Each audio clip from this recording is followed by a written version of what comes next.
Hey, it's Dr. Amanda with Straightsmile Solutions, straightsmilesolutions.com. Yet another HRT video. I love me some HRT. And if you are over age 34 and female, 35 and female, if you are advanced maternal age and female over 35, you should definitely be listening to this because you're going to need to hustle.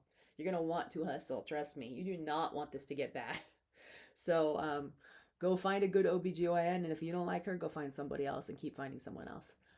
As needed. There's plenty of telehealth companies that will help you with this. If you want to be able to continue doing your job at the level you're doing, you probably will need to be on HRT. It's the truth.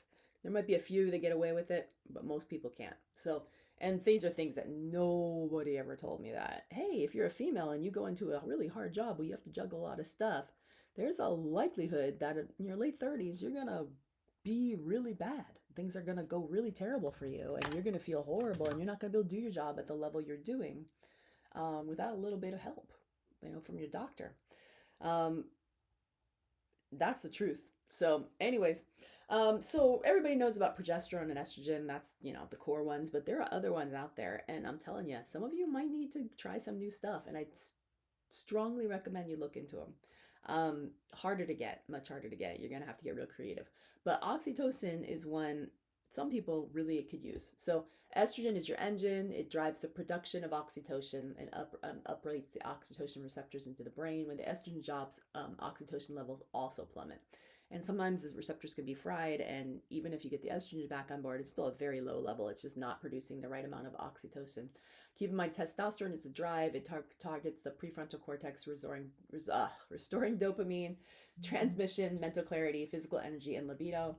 Oxytocin is the buffer. Oxytocin acts as a nervous system grounder, directly blunting the cortisol and reducing neuroinflammation. Yeah, to be honest, the oxytocin has been, and testosterone, all of them are phenomenal, but I think it's a matter of making sure you're introducing them in the right order and not forgetting to introduce the right one.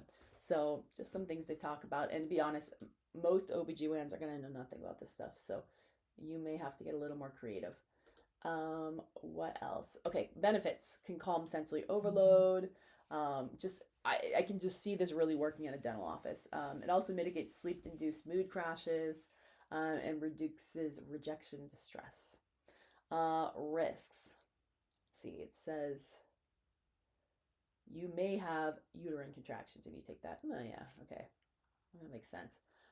They said there's a chance that you might be extra emotional. I haven't had that issue. So you have to do a compounding pharmacy, yeah. So it's not covered by insurance. This is not like a pill or anything. This is a compounding pharmacy. It's a nasal spray. So you have to keep it in the fridge too, kind of a pain. But anyways, I think it's phenomenal. I would highly recommend looking into it. All right. I hope you guys are feeling better soon. Take care.